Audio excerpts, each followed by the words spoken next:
You are listening to The Climb, getting through life's everyday challenges through the Word of God, with Brother J.R. Bernabe and Brother Yoyi Capistrano. And for today's episode, we will be discussing about finding joy in your journey.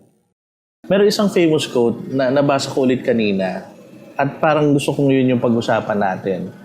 Yun lagi natin naririnig, life's a journey. Diba? Kasi doon pa lang makikita na natin yung different moments ng buhay natin na may mga pagkakataon na nandun tayo sa ups. Yun yung mga times na inaabangan natin kasi masaya yun eh. Yun yung mga bagay na positive yung nangyayari sa buhay natin. Pero may mga moments din na sabi nga, yung mga downs, yung mga low points ng buhay natin. Pag dun sa ups, masaya tayo, ano usually reaction natin pagka nandun naman tayo sa low points ng buhay natin? Ikaw ba? Siyempre, kapag yun na, bilang tao, di ba? Talagang malungkot ka. Para bang yung araw mo na nasimulan ka ng inis. Di ba? Marami. Buong araw na yun, wala na sa mood. Hindi na maganda yung buong araw niya. Para sasabihin niya, nasira na yung araw ko dahil sa isang pangyayari lang.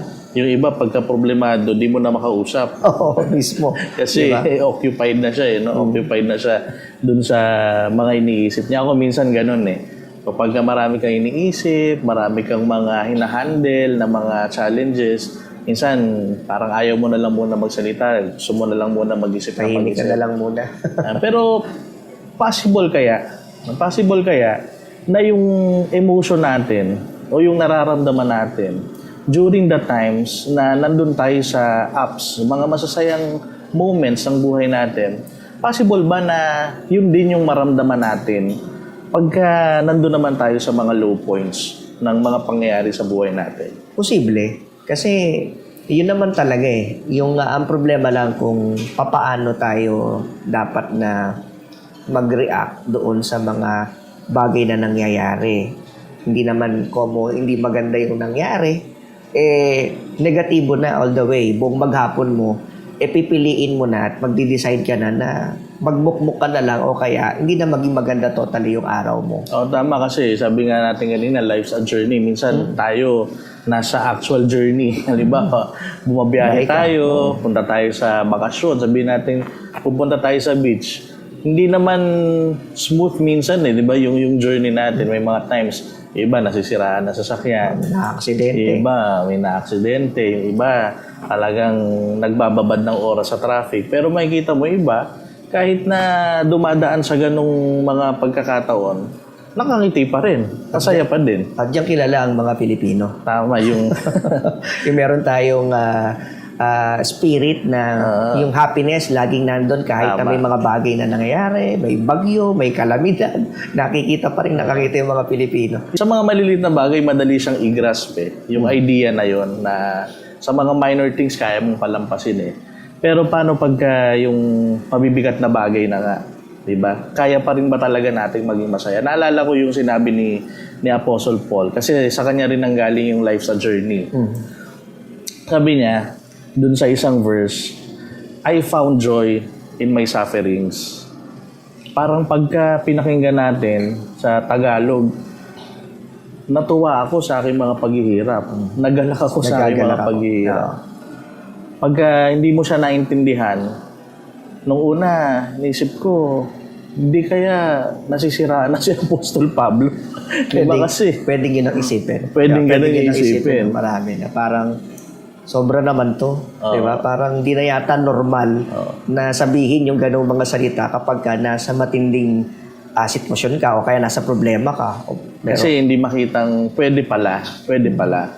Pero nagawa niya Diba? Nagawa niya. Sabi ni Apostle Paul, I found joy in my sufferings. Pero para magdagdag lang tayo ng konting context dun sa na-experience niya, kung gaano kabigat, ito yung time na nakakulong siya, di ba? Nakakulong siya, hindi siya nakakagawa ng gusto niyang gawin, hindi siya makalabas. In other words, wala siyang freedom. Ito yung mga moments na yan na pagka sa atin, nakita natin at tingnan natin yung sarili natin, parang ang hirap na maging masaya. Pero nakakatuwa lang, no? It's very inspiring na merong nakagawa at posible pala. Oh, at yung kwento na nangyari kay Apostol Pablo, makaka-relate tayo. Lalo Tama. na sa, siguro, special mention ako dito. No, tayo dito sa mga OFWs. Batiin natin yung ating pong mga audience po na mga OFWs. Mga bayani kung tawagin. Tama. Saka binabati din po natin kahit yung mga relatives. Kasi kasama yun sa sacrifice yung mga asawa, yung mga magulang, pati yung mga anak, anong mga kababayan natin na OFWs. Hello po sa inyong lahat. Hello po. At actually, hindi lang din naman sila eh. Meron din naman tayo kahit na hindi OFWs. Mga nagtatrabaho sa atin dito. Alam mo yun? Agang gumigising. No? Tapos, iwanan yung pamilya.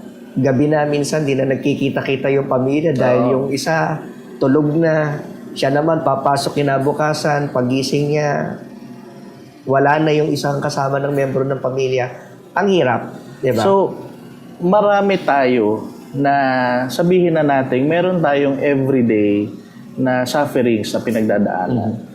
Kasi maliit man yan o malaki, for as long as nagsasacrifice ka or meron kang sinasakripisyo dyan sa bagay na yan, pwede mo siyang i-consider na sufferings eh. Tama. Diba? Kung halimbawa, nagsasacrifice ka ng time away from your family, sacrifice yun eh, sufferings yun. Pagka napapagod ka, diba, na pag-uwi mo, parang gusto mo na lang talagang matulog, sufferings din yun eh, nag-sacrifice ka na eh. Pero nakita ko, isa dun sa pinaka malaking sacrifice na naranasan or suffering ni Apostle Paul, na yun din yung, kaya binati natin yung mga OFW na audience natin. Isa sa mga malaking biggest sacrifice na ginawa niya, yung malayo ka na nga, nag-iisa ka pa. Yun ang mahirap.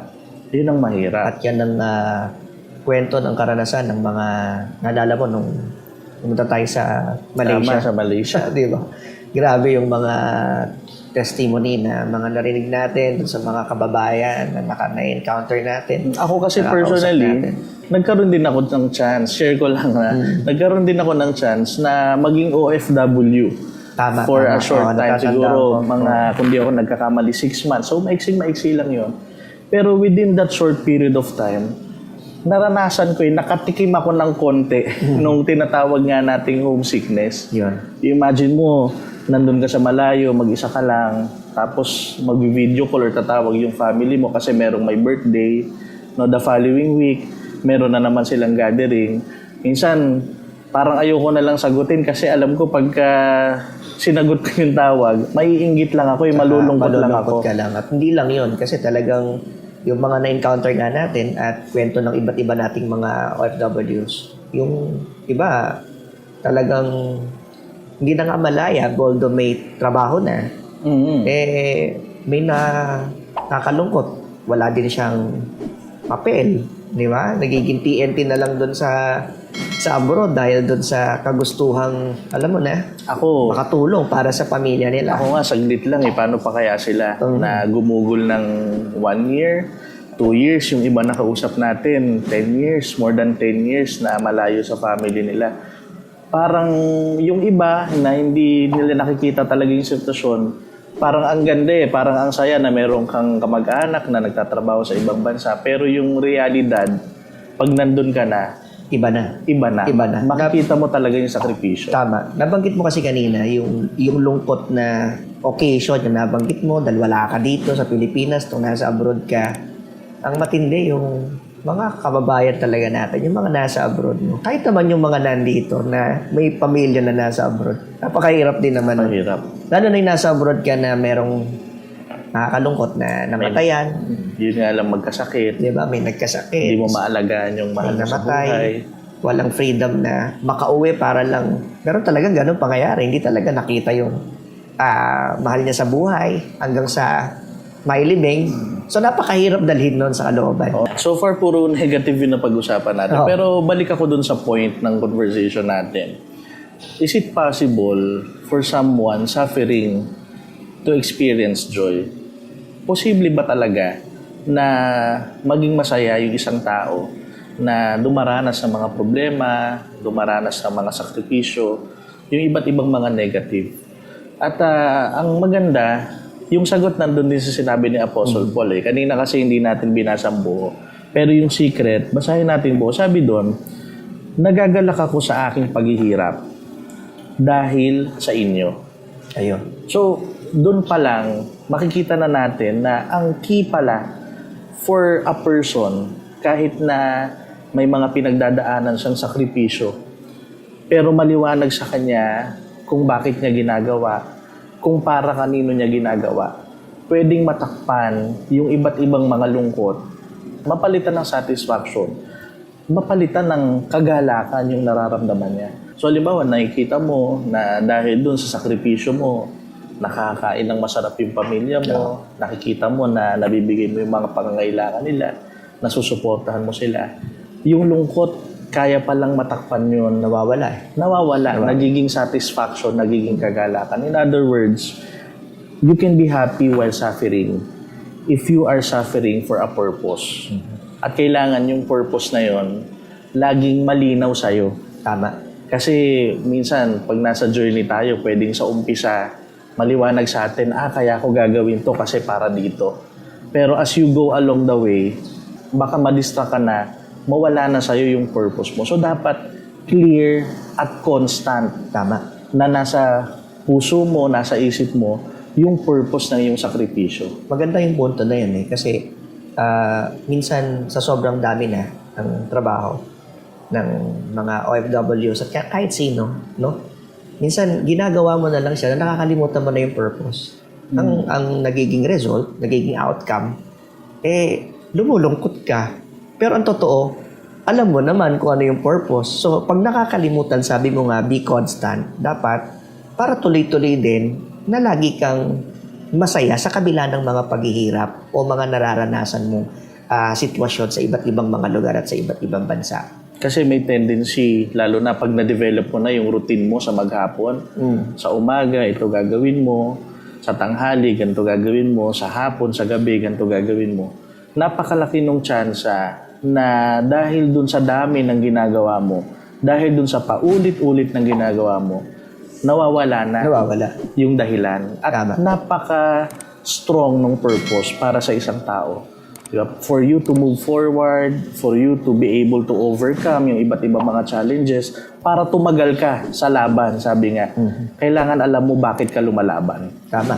At natanong ko nga yung isang, naalala ko yung pagpunta natin, pagka nakakapag-share tayo sa mga kababayan natin, lalo na yung mga OFW, sabi ko, bakit nga ba, di naman tayo magkakakilala, pero gusto kong i-summary, no? Sa lahat ng mga nakakapakinig ngayon, gusto ko i-summary, bakit nga ba nagagawa nila yung magsakripisyo, no? Bakit nagagawa nila yung magtrabaho, gawing gabi yung umaga yung gabi. Ako, pwede nating isumaryo kasi sa isang salita eh. Kung bakit nagagawa nila ang lahat ng sakripisyong yan dahil sa nagmamahal. Pagmamahal. Diba? Kapag ka nasa iyo mismo yung pagmamahal na yon, tapos na eh. No? Yung mga pagod na to, nakakalimutan mo na dahil dun sa pagmamahal na yon. Kasi hindi naman nila yun ginawa para sa sarili nilang satisfaction, hindi sa sarili nilang benefit. Para sa iba eh. Para sa mga minamahal nila. Kaya tama, pagka i-summarize nga natin, lahat ng sakripisyo na yon, kung nag-i-start pa lang sila na mag-sacrifice para sa family nila o kung iba na nakakapanood sa atin, medyo may katagalan na yung kanilang pagsasakripisyo. Pareho naman yung dahilan. Yun yung pagmamahal. Ngayon, syempre, dahil malayo sila, di ba? Iyon mismo eh. Kahit sabihin mo minsan matagal na sila, minsan ramdam pa rin talaga yung pagiging malayo. Malibang makauwi na, di ba? Mag-for good na dito. Totoo yan. Kasi may mga nakausap tayo doon. Kahit ako personally, may makilala ako. Yung mga kababayan naman natin na napupunta sa ibang bansa, may mga kasama naman sila doon eh. Pero isa yung madalas din na nagiging comment nila, kahit na marami daw silang kasama, may mga pagkakataon, feeling nila mag-isa sila. Yun. At yun ang napakahirap na parte para sa isang nasa malayo. Pero syempre, sa lahat ng mga nasa malayo, sana wag nilang makalimutan tong bagay na to. Isang verse sa Bible yung nasa Acts 17:27. Gusto ko lang basahin. Jesus is not far from each one of us. Although malayo man tayo sa loved ones natin, saan mang sulok ng mundo ka naroon, mga kasama nating kababayan nating mga Pilipino, kahit sino man, kailanman hindi naging malayo ang Diyos sa kanila kahit na sila ay nasa malayong lugar pa. At dahil hindi malayo ang Panginoong Hesus sa kanila, ibig sabihin, hindi sila nag-iisa. Tama. At yun ang dapat na lagi nilang maalaala, may kasama pala ako. Yun yung gusto nating i-share, no? Yun yung gusto nating i-share sa kanila. Kasi yun nga, nabanggit natin kanina, madalas yan yung nilalabanan. Yung feeling na mag-isa, yung homesick, parang walang kasama. Pero ito yung comforting words ng Panginoong Hesus natin. Sabi niya, hindi tayo malalayo sa Kanya eh. Hindi tayo malalayo sa Kanya. Pagka nandun tayo sa presence ni Jesus, dami nating mararamdamang blessings eh. Nandun yung comfort, nandun yung rest, pwedeng physically pagod tayo, pero yung kalooban natin, yung mental well-being natin, yung emotional well-being natin, pwedeng mapahinga. Diba? Pwedeng mapahinga, nakakaranas tayo ng nadadagdagan yung tapang natin, nadadagdagan yung patience, nadadagdagan yung pag-asa. Lahat ng yan, pwedeng ma-experience ng isang tao pagka nandun siya sa presensya ni Jesus. Tama. At yun ang mismong nagpapasaya sa ating journey. Ang Panginoon mismo. Balikan ko lang yung mga main points na napag-usapan natin. So una, dapat buhay na buhay yung purpose ng mga sakripisyo. Pangalawa, huwag natin kakalimutan, nakasama natin si Jesus Christ. Tama. Saan man tayo bansa mapunta, dito man sa Pilipinas, ano man yung ginagawa natin, kasama natin si Jesus Christ. Pero meron pang isang mas maganda na gusto kong i-share. Kung hindi siya malayo sa atin, pwede pa pala tayong mas makalapit sa Kanya. Yun ang maganda. Yun yung nakasulat sa James chapter 4 verse 7. Sabi doon, draw near to God and He will come near to you. So, ibig sabihin, pag lumapit tayo sa Diyos, lalapit din siya sa atin. So, yun yung inspiration that itaas pa natin. Ang dapat na lalong maging inspiration natin, gaya ni Apostle Paul. Ang inspiration niya, ang Panginoon. Kaya, he found joy sa panahon ng kanyang mga paghihirap. At hindi imposible yun na gawin ng Panginoon kasi sa Kanya naman talaga nagmumula yun eh. Na kahit na ano yung nararanasan natin, kahit na gaano kabigat, gaano kagaan, gaano katagal na tayong nagsasakripisyo, kayang-kayang pag-aani ng Panginoon yung kalooban natin, yung nararamdaman natin. At mangyayari lang yun pag nandun tayo sa presensya niya. Kaya kailangan talaga, lalo na sa ganyang mga moments, pwedeng sabihin natin sa moments ng kanilang mga pag-iisa, lumapit sa Panginoon. Kaya in summary, dapat tandaan natin na pag malapit tayo sa Panginoon, pag malapit tayo sa Diyos, hindi man mawala yung mga difficulties na nararanasan natin, hindi man dumali yung journey, pero magagawa nating maging masaya. We will find joy. At yung kagalakan na yun yung gagamitin natin hanggang makarating tayo dun sa dulo. Lord, salamat po sa message mo na binigay mo sa amin, ang mga salita mo na binless mo sa amin para maging gabay, maging inspiration po namin sa araw-araw, lalong-lalo na sa mga panahon na dumaranas kami ng mga sufferings, nagsasacrifice kami para sa mga mahal namin sa buhay. Paalala mo nawa sana palagi sa amin kung bakit namin ginagawa ang mga sakripisyong ito. Lagi na ay palakasin mo ang kalooban namin, i-inspire mo kami. Higit sa lahat ay turuan mo kami na maging closer sa iyo para ma-experience namin ang lahat ng mga magagandang bagay na nagmumula sa iyo. Ang comfort, ang peace, ang courage at marami pang mga bagay para magamit namin ito na maipagtapos namin anuman yung journey na ngayon ay pinagsisikapan namin. Pwedeng sa mga pag-aaral, sa pagtatrabaho, dito man o sa malayong mga bansa. Nakita mo kami na sa mga pagkakataon ay patuloy kaming lumalapit sa iyo, lagi naming hinahangad na magkaroon ng closer relationship sa iyo. Magkagayon ay makatulong nga ito upang makita namin, maging maligaya kami sa gitna ng aming mga suffering. Sa lahat ng ito ay inihiling namin sa iyo sa pangalan mong Kristo Jesus, ikaw na aming tagapagligtas. Amen. Kaya sana po, piliin natin laging maging masaya sa kabila ng ating mga sufferings. Piliin natin na maging kasama ang Diyos sa araw-araw ng ating journey. Let us continue to be inspired by the Word of God dito sa The Climb. Aakyat ka ba o aakyat ka pa? Thank you for being part of our discussion. To know more about us, you may follow our social media pages. On Facebook, search for MHC Media Facebook page. On YouTube, search for the Most Holy Church YouTube channel. Let us continue to be inspired by the Word of God every Sunday, 7 o'clock up to 7:30 in the evening, only here in The Climb.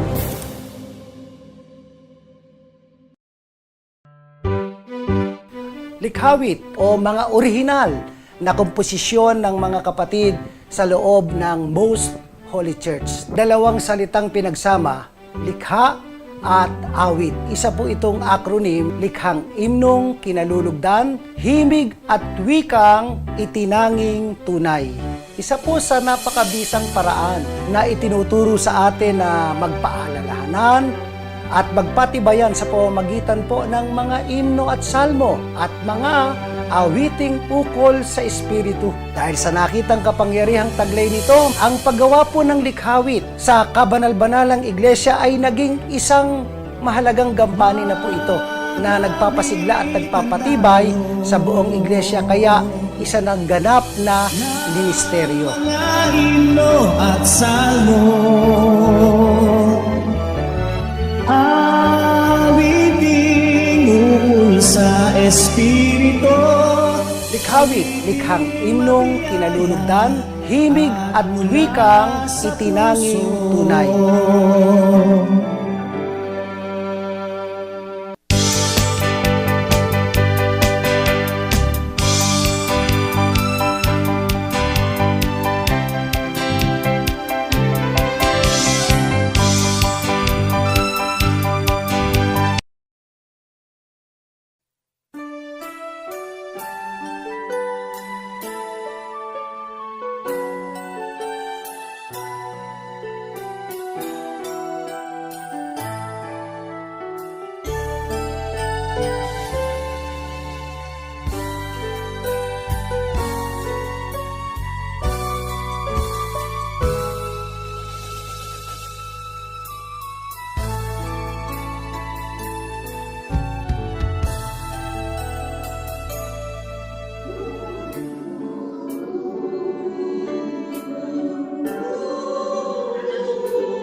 ibon na nag-aawitan,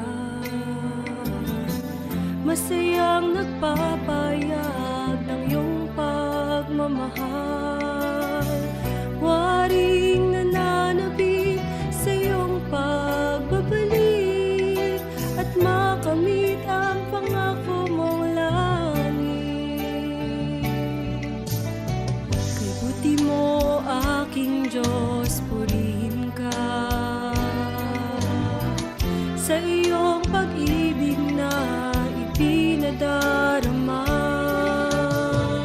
Ngayon ang puso ko sa'yo'y lumalapit, at minsan pang madama ikaw ay pag-ibig. Minsan pang lumalapit, nagpupuri sa ngalan mo. Tanggapin ang alay na pagpupuri sa'yo. Minsan pang nananabik na makamit ang pangako mo. Ngayon ang puso ko nagpupuri sa'yo. Minsan pa.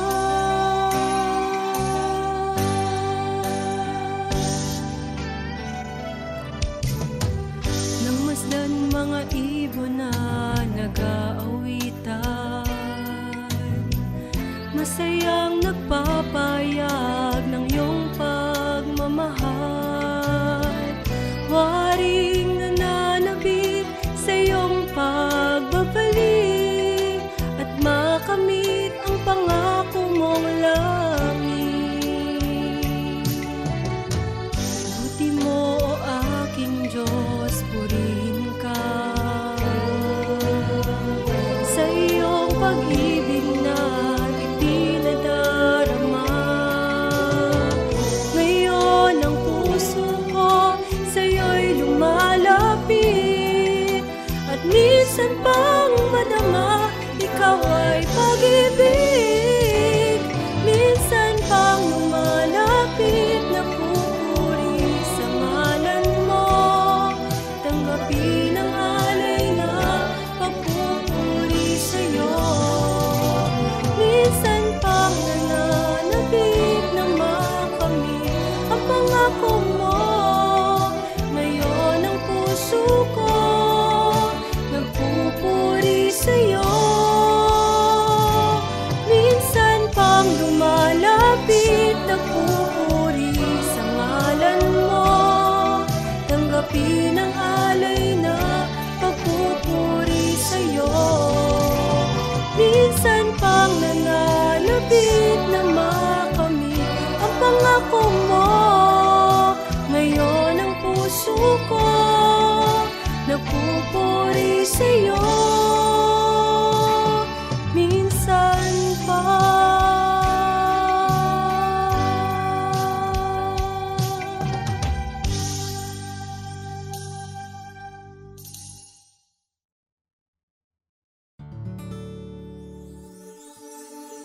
This life is a journey. Sometimes I'm weary. I feel unloved by you. Sometimes my faith is shaking and my soul is undriven, hopeless and longing for you.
nasusumpungan, nagbibigay ligaya sa kalooban. Inuunawa aking kamangmangan, bukang bibig di ka iiwanan. Sa lahat ng oras, laging nariyan.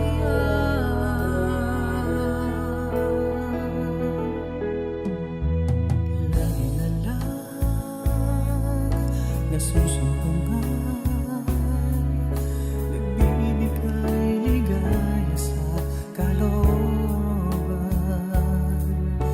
Inuunawa aking kamangmangan, bukang bibig di ka iiwanan. Sa lahat ng oras, laging nariyan.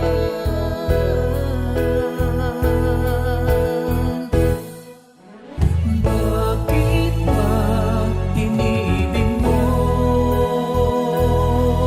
Di walang mabuting katangian upang ibigin mo. Lagi mong minamahal kahit nagkukulang, kahit nagkakamali pa rin. Salamat mayroong ikaw na lagi nagmamahal.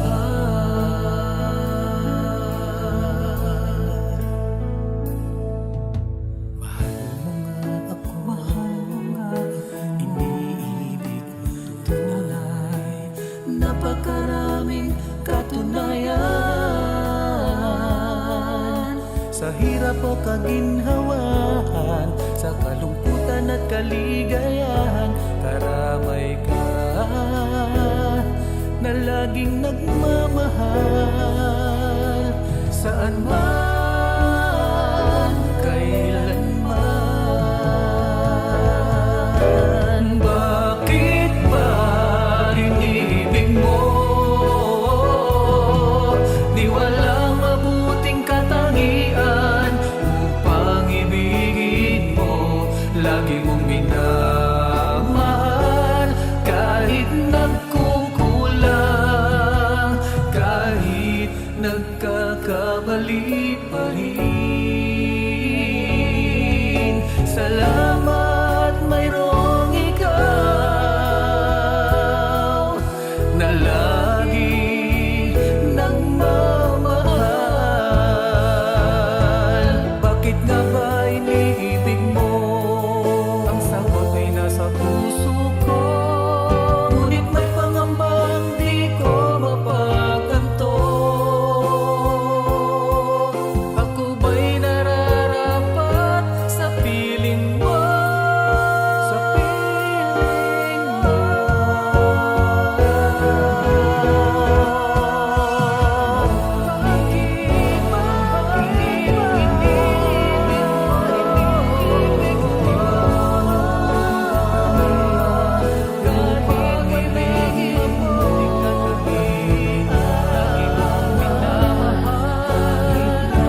Aking naranasan ang pag-ibig mong alay.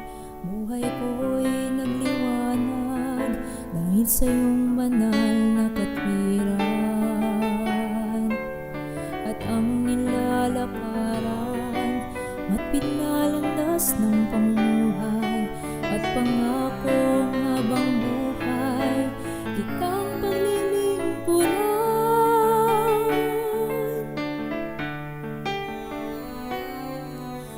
Aking naranasan ang pag-ibig mong alay. Buhay ko'y nagliwanag dahil sa iyong banal na katwiran. At ang nilalakaran, matpid na landas ng pamumuhay at pangakong habang buhay, kitang paglilingkuran. Salamat po, Ama, sa pag-ibig mong alay. Kaluluwa ko ay iyong dinalisay. Nasumpungan ng walang hanggang kapayapaan. Sa iyong pagkukuhop, ako'y iyong hinusay. Matatag na saligan ng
sa pag-ibig mong alay, kaluluwa ay iyong dinilisan.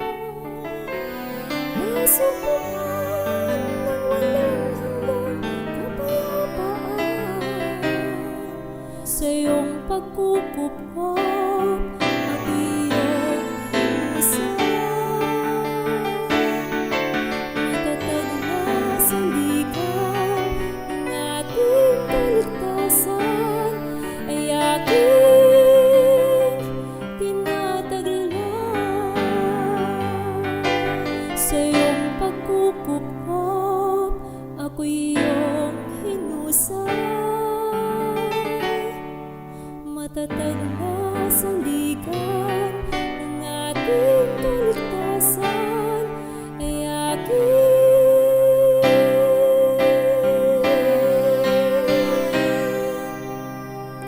tinataglan.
Ipagpatawad ang minsay naging maling damdamin na ika'y makapiling.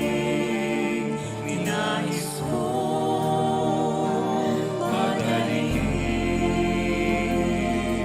ngunit ipinaunawa bago kami susuin. Pag-ibig mo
Maraming salamat po sa inyong pagtangkilik sa palatuntunang ito ng kabanal-banalang Iglesia ng Diyos kay Kristo Jesus.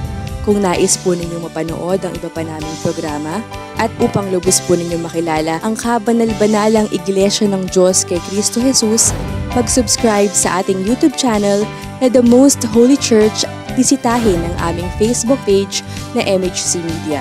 At bisitahin ang ating official website na www.mostholychurch.com. Maraming salamat po.